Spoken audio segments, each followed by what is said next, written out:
WandaVision. It always sounds like one division, doesn't it? WandaVision. WandaVision. So here we are for episodes 7 and 8 of WandaVision that has become my guilty pleasure. Not that guilty. No. I don't feel guilty. It's a non-guilty pleasure. Non-guilty pleasure. It's a pleasure. A pleasure. It's a pleasure. Okay, so episodes 7 and 8. So we're going to scroll back a little bit. So do you remember episode 7, Breaking the Fourth Wall, where we were set in the 2000s? It was sort of like a Malcolm in the Middle, Modern Family style show where everyone was sort of talking into camera. And we had Wanda sort of looking around the inside of the house and everything was kind of skizzing, wasn't it? It was sort of like glitching. Yes. Glitching, that's it. It was It was without feedbacking. Vision for all of it as well. She was, wasn't she? Because Vision was out and about. Vision's suspicions are so activated that he's wandering around town, isn't he? Westview. Yes. Yeah. Trying to work shit out. But outside of Westview, we've got Monica and Jimmy, the FBI guy, trying to drive that vehicle, didn't they? Into Yes. remember into That was Westview. a big failure. That was a huge failure, wasn't it? And they were convinced it was going to work. Yeah. And I think all of that is telling us that Wanda's power is supreme. Yes. Definitely. And yet there's the indication that she's not the only one in control. Yes. No. What did you think of episode 7? I particularly liked it because I thought it was kind of like it was the process of Vision sort of coming to terms with reality or trying to work out what had happened to him in the real life of the Avengers. I liked it, but I was struggling a bit at the start with the Modern Family thing. Like I liked it. I thought they tried too hard. But it was trying too hard and it wasn't funny when it thought it was being funny. Okay. Yeah. But I kind of moved past that really quickly, but it was like the first time in a while that I was a bit like... Yeah. So the Breaking the Fourth Wall episode, well, I think it was maybe my weakest episode. I never watched Modern Family like you guys all did. Right. But I was aware that it was taking that off. Yeah. And of course it worked for me, probably more than maybe it did for No, you. I don't think it didn't work. It was just, it did feel like they were trying a little bit too hard, and it's the only point that I felt like it didn't really work with. I think as a sitcom skit, it didn't work perhaps because we are now, because of the Avengers is essentially in a super modern age, Yeah. and that's the most modern of the sitcoms. There's less of a collision of the two, isn't there? There's less of a style sort of comment. Yeah, It's sort of it's of now. I mean, it's almost as wisecracking as a Marvel film. So the distinction didn't feel quite so keen. Yeah.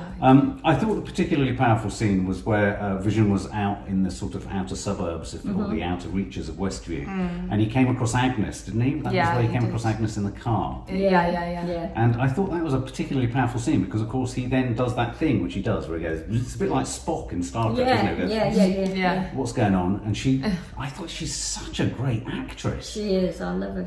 Yeah, she's really interesting. Yeah. Kathryn Hahn is her name. Okay. Yeah, she was in Revolutionary Road, that's right. So the boys got taken off and Pietro seemed to disappear. Yeah.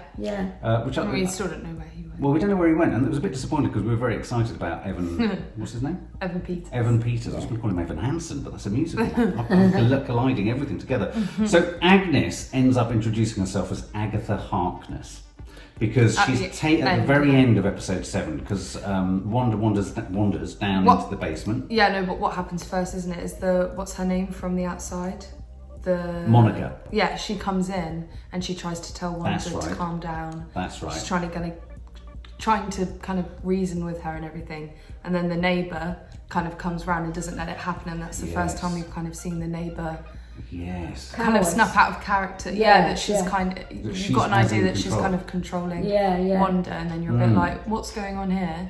And then it turned a bit horror filmy when Wanda went to her house and was like, where are my kids? And then you're like, where are it reminded me of Coraline a little bit. Sort of like through open doors and you see odd things. I didn't like the end of that episode with all the roots in the room when she went down to the basement. I felt it was just a bit... It looked like Stranger Things to me. Yeah, but not even like... Because Stranger Things does that well, but it just felt really, I don't know, cartoony to me and obvious, and I didn't think it was like very well done. And it seemed too far away from everything that we'd kind of been watching before. Well, I do think it's at its richest, this show, when you're dealing with actually the authentic emotional complexities going on for both Vision and Wanda. I think that's very good. I think it also works really well where it's riffing on the idea of them trying to find their position in this fractured reality, which is a combination of all these historic sitcoms. I think that's it at its richest. I do think the very thing you were worried about earlier in the series, Maddie, which is as soon as the outside sword/shield world and the Avengers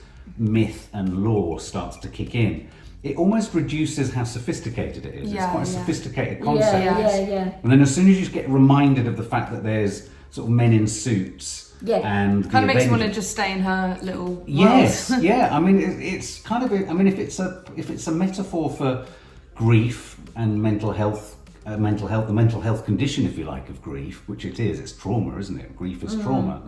Then I think it's one of the richest mainstream sort of representations of that. Yeah. And I think you're right. I think almost you feel a bit cheated when it gets a bit comic book. I love Marvel films, but because this has been so different to Marvel when they introduce the typical Marvel stuff. It's disappointing for me anyway. No, I just I want agree. it to stay being authentic. Well, then episode 8 is called Previously On. This started quite dramatically different to everything previously else. on WandaVision. Previously on WandaVision, exactly. Yeah. Previously on. Yeah. Yeah. And this started in Salem. Yes. And I had to look into this. So the character of Agnes is very much this Agatha Harkness, who is a Marvel character. She's a witch from Salem. Yeah. Very powerful witch. And I think in she's Marvel? in the Marvel Marvel universe. And I think she also trained or taught Wanda a lot of what she knew.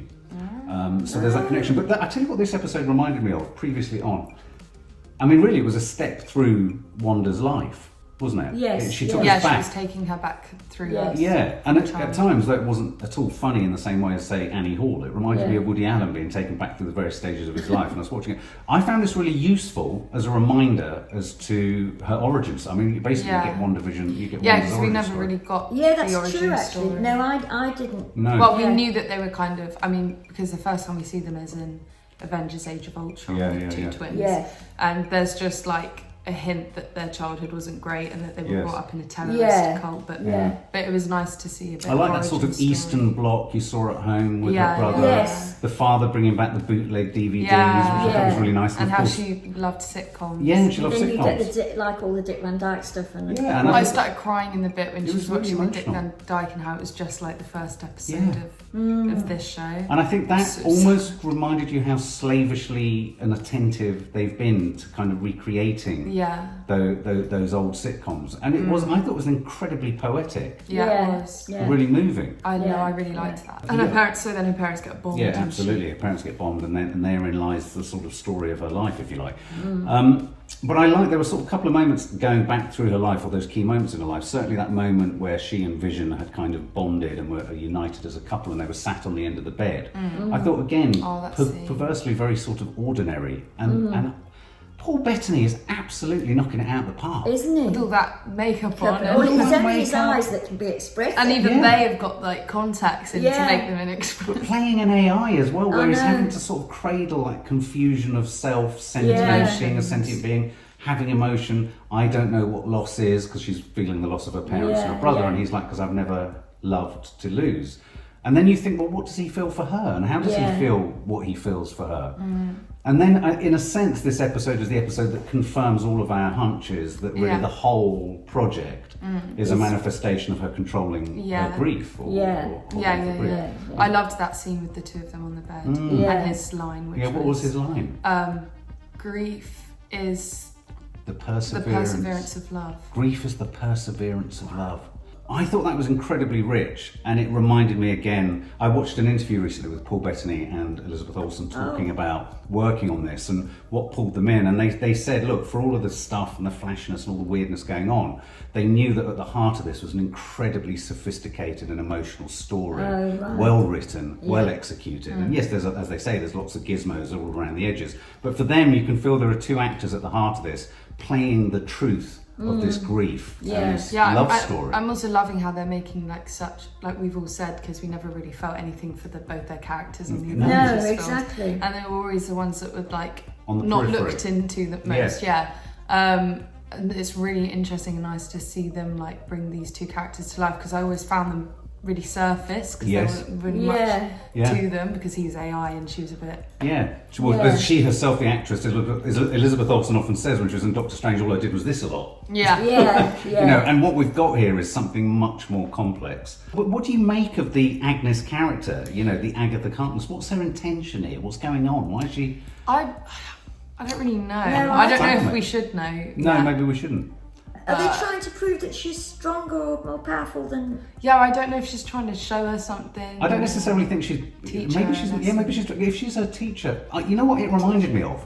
It reminded me of when you hear about regression therapy. Yeah. It's like she was taken aback through all the trauma of her life to better understand how she tried. Because of course, one of the scenes that we see is Wanda going back to Sword's head HQ. Oh, to get his. She sees the bits of Vision sort of separated, incredibly distressing.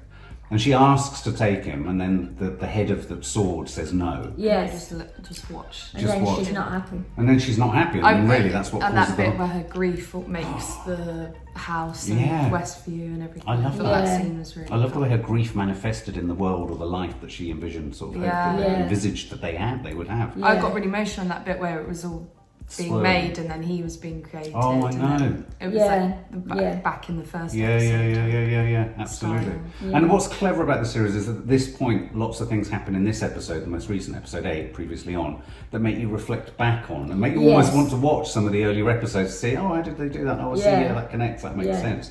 But then, of course, as we went in to do this review, I read somewhere that you have to watch for the mid-credits at the end of this episode. Which we just watched. Because bloody, what's his face? Hayward, the head of Sword, who we thought was a bad egg from the get-go, has created like an evil Vision. Is he an evil Vision? Because he looks at his hand and and is it going to be a Vision that isn't the vision of Vision that Wanda has as her Vision?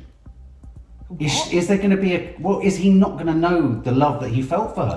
Because he's not going to have been created in the mind of Wanda. Might try to destroy her. They couldn't be. And then she won't be able to destroy someone that looks like this. Exactly. Oh, yes. Are they going to send him in to destroy her? And she can't kill Vision. That would be a good thing. And I mean, not good, but then it would be like the dog thing where you have to let go. Is the end of this going to be where she has to let go? And is necessarily the head of Sword a baddie? And is necessarily Agnes a baddie? Are these all people trying to give her therapy? She's not maybe engaged. Agnes is the therapy saying regression, let's understand. And maybe the head of Sword is the one going face the reality of what you've lost. We also found out that she's the one that made Pietro come to the house. Yes. Remember when he was standing there, he had all the purple stuff on his back. Yes. So that now we know that he wasn't sent by Sword, because we were all questioning whether he was sent by Sword. Yeah. So maybe they're all just trying. Maybe they're all trying to help. Yeah. But because we love Wanda and we're indulging in her, and we love Vision. And we love Vision. We don't Vision's want Vision not to happy die. there either. Vision's not happy. He wants anyway. to get the fuck out. Yeah, he does. Oh my god. Oh gosh. So all to play for, and I think only 1 or 2 episodes left. I'm going to miss this when it finishes. Yeah, that's really good. Well, there you go, guys. That's our analysis. What's yours? For more film and family fun, don't forget to click the subscribe button and make sure to click the bell to never miss an update.